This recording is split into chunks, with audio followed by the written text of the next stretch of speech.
We have Tropical Storm Erika to discuss. The storm is weakening this morning after slamming the Dominican Republic. 20 people are dead, 31 remain missing. Some 15 inches of rain caused tens of millions of dollars in damage. Meanwhile, there's a state of emergency in Florida a day before Erika is expected to arrive.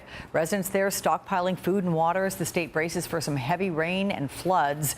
NBC meteorologist Steve Sosna is here with the latest on all of this. Good morning to you. Hey, good morning, Alex. And we have some changes overnight to Erika. She's weakening just a bit. You can see the storm is now pushing off the western coast of Haiti, and it's not in a friendly environment right now. If a storm wants to strengthen, it needs warm water and light winds around it, but it's getting beaten up now by wind shear, and unfortunately for the storm itself, it's going to be running over some mountains later today, so that will weaken the storm just a bit. You can see sustained winds are 40 miles an hour right now. It's moving to the west-northwest at 20. Now, this storm system will eventually make a turn to the north, but it looks like that'll happen after it passes South Florida. So South Florida now out of the cone entirely. It looks like that storm system will track more towards the panhandle, and you'll notice here on the tracking times how it's slowing down a bit just as well. So by Sunday morning at 2 in the morning, 35-mile-per-hour winds off the northern coast of Cuba. Then it makes the hook to the north, so you can see it's off the coast of, let's say, Marco Island by 2 a.m. on Monday morning. And then look how long it takes for it to reach the panhandle of Florida. This is Thursday at 2 in the morning. So we're going to be talking about this storm not only for the weekend, but right through next week. And it's been throwing a few curveballs, so something that we'll definitely be tracking all the changes as we go through the weekend. Alex? Yeah, how much, Steve, do you worry as can it build a lot of energy as it heads out over the water and then hits land, the mainland? That's a good question. We have obstacles for the next 24 hours or so. The mountains of Cuba will try to tear the storm system apart. Thereafter, it will be moving over some very warm water. That's like gasoline or octane for the storm. And so certainly some strengthening is possible, but we'll have to see if she makes her journey across Cuba today and survives, because that's really the wild card in all of this. Okay, Steve Sosna, thanks for the heads up on all this. Appreciate it. Following the deadly tropical storm Erika now heading for Cuba, it's already passed through the Dominican Republic, killing 20 people and causing millions of dollars worth of damage. NBC meteorologist Steve Sosna has returned because, Steve, I understand there's been a change in the forecast. What's that about? That's right. If you've been watching us for the last couple of days, you've been looking at those tracks, and those tracks earlier this week were east of Florida, but take a look at the latest of the computer models, now pushing it well to the south and to the west now, clearing most of the state of Florida. So if you're in Florida right now, at least for the peninsula area, you can breathe a sigh of relief. But the panhandle still needs to watch a storm, and that's especially by the time we get into the middle and latter part of next week. Right now, the storm is weak. It's barely holding itself together right now. Winds are 40 miles per hour, and it may not even survive its trip across Cuba today. Think of it as like a boxing ring. This storm is taking a lot of hits right now, and those mountains of Cuba today may be the last blow for the storm, but we'll have to track it throughout the weekend.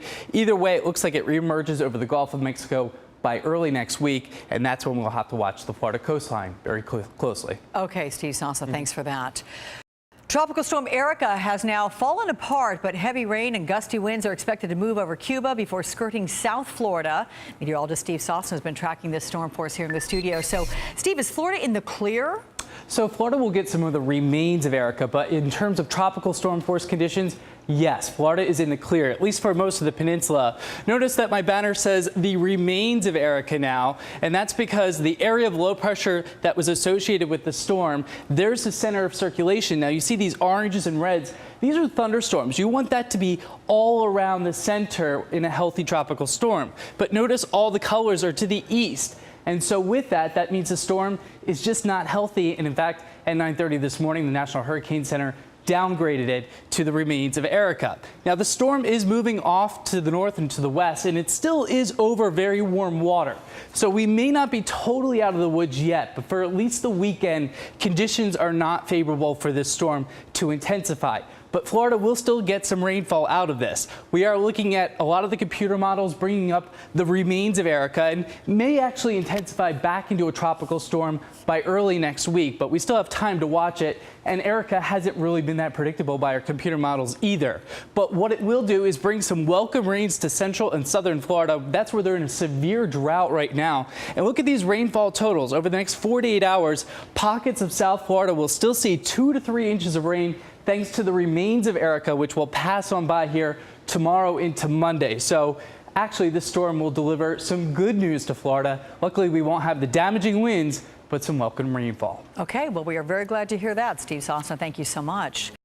Meantime, developing now in Florida, a state of emergency remains in effect for the next couple of days, even though Tropical Storm Erika has fallen apart somewhat. Just moments ago, Governor Rick Scott said, though, the risk is still there. If you look at history, these storms, we can still get a lot of rain. The Tampa area in particular is still saturated, so we still have some risk. Let's check in with meteorologist Steve Sosna with the very latest. So, Steve, what is it? Is it flooding that's a big concern still with Erika? Yeah, that's going to be the biggest concern over the next 24 hours or so. Erika right now over the northern part of Cuba, and a lot of factors were going against Erika. She was being beaten up by some wind shear and also the higher mountains of northern Cuba. Now that the storm is moving back over the water, though, there still is some potential for Erika to redevelop. Now, right now, the storm system is not even being classified as a tropical storm, but once it gets back out over the warmer waters of the Gulf of Mexico, there is a chance that she may redevelop into a tropical storm. And if that should occur, areas like Tampa would get more rain. Now, Florida really is a divided state because parts of the state are in a severe drought. South Florida really needs the rain from Erika, but unfortunately with the track, it looks like it'll be a little bit further to the south and west. So they will get some rainfall in the Miami area where they need it, but also a lot of heavy rainfall, unfortunately, in the Tampa area where they don't need it. Heavy rain and thunderstorms not associated with Erika or offshore right now, but eventually by tomorrow into Monday, we're going to start to see her moisture lift to the north. And with that, we could see a couple inches of rain for areas that do need it in South Florida, but up near Tampa, unfortunately, some flooding from the storm, and that looks like the real threat here for the next couple of days. Alex? All right, well, it's good to have the heads all on. Thank you so much, Steve Sosna, for that. As we mentioned, the anniversary of Katrina comes as new Atlantic storm Erika is now turning towards the U.S. Let's get the latest from MSNBC meteorologist Steve Sosna, who's tracking the storm. Good morning, Jonathan. And we do have some important changes for you this morning. Hurricane Hunter aircraft has went into the storm this morning to give it a physical, if you will. It kind of checks out the health of the storm. This storm is a disorganized mess and may not even be classified as a tropical storm later on this morning. Notice all the thunderstorms to the east of the center. This is the command center, if you will, the steering wheel of the ship. And when it is lopsided like this with the storms, it's weak and it's disorganized. And that's why we're not expecting this storm to survive for much longer. Winds are only 40 miles per hour. The pressure has gone up. Think of it as your blood pressure. A higher blood pressure, you're weaker. So is this storm. And so we're not looking at anything in terms of a severe threat for Florida anymore. It looks like the storm system will continue to weaken as it moves off the northern coast of Cuba. It will still continue to track over some water, and so it could regenerate over the weekend. But for now, these thunderstorms that you see across Florida have nothing to do with Erika. But the path of the storm brings it over the rest of the island of Cuba up through the Gulf of Mexico as we go through next week. So we'll have to see if this storm gets itself back together after it gets away from Cuba. But for now, certainly some good news. Looks like the storm is looking weaker and disorganized. Sosna, thanks. Let's get an update now on those tropical storm warnings as it churns through the Caribbean towards the U.S. Let's get the latest on Erika from MSNBC meteorologist Steve Sosna. And Jonathan, good news. No tropical storm warnings. We are dropping them across everywhere. Cuba, across areas of the Dominican Republic. The storm has weakened. It's not even a tropical storm anymore. Notice it says remains of Erika. The storm has died. It looks like the storm system will still continue to move to the north and west, but it's not going to be considered a tropical storm. They're not going to continue issuing advisories on it, and that's certainly good news. Florida, you can certainly breathe a sigh of relief here as the storm system continues to move off to the west and continues to be shredded apart. Think about it as a cheese grater. The storm has just been shredded across the island of Cuba between the mountains and the wind shear as it continues to move to the west and northwest. It still has some waters to go over, which means the storm could come back to life. But as we look at the models, you can see how the track is all shifted to the west and to the south and west. Earlier, it was over Florida. Now it looks like it'll be over the Gulf of Mexico. So we're not done with this storm entirely. We'll have to see if it comes back to life as it moves back over water here over the next few days. But for at least now through the weekend, we are in the clear. Certainly good news. The line of that report is the remains of Erika. Many thanks, MSNBC Steve Sosna. New worries about flooding in Florida as remnants of Tropical Storm Erika move toward the state. That storm lost much of its steam yesterday after slamming the Dominican Republic with 15 inches of rain, killing at least 20 people and causing major damage. Meteorologist Steve Sosna is here for the very latest. So, Steve, with a good day, how much rain could Florida get? Well, Alex, about 3 to 6 inches of rain across a good part of the state. You can see the radar is lit up right now. Erika has turned into just a good old-fashioned rainstorm for much of central and southern Florida right now.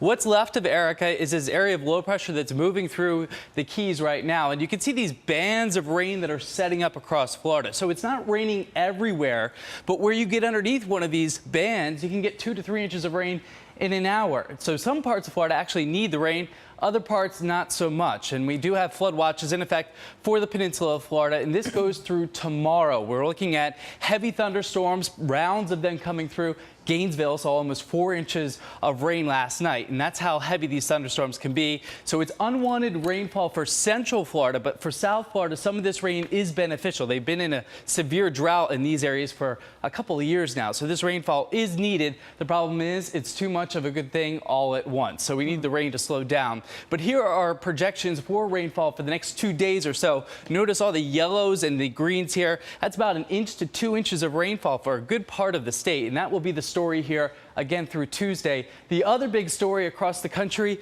heat. A lot of people thinking September coming, fall sweaters, apple butter. No, forget about it. We're talking about a heat wave for the East Coast. 90s. Get ready to sweat it out this week, Alex. Okay, you say so. Thank you very much, Steve. Well, we know Florida is bracing for some heavy rain expected to start later on today as the remnants of Tropical Storm Erika move closer to the state. The storm lost much of its strength yesterday, though, but it did cause major damage passing through the Dominican Republic with at least 20 people having died there.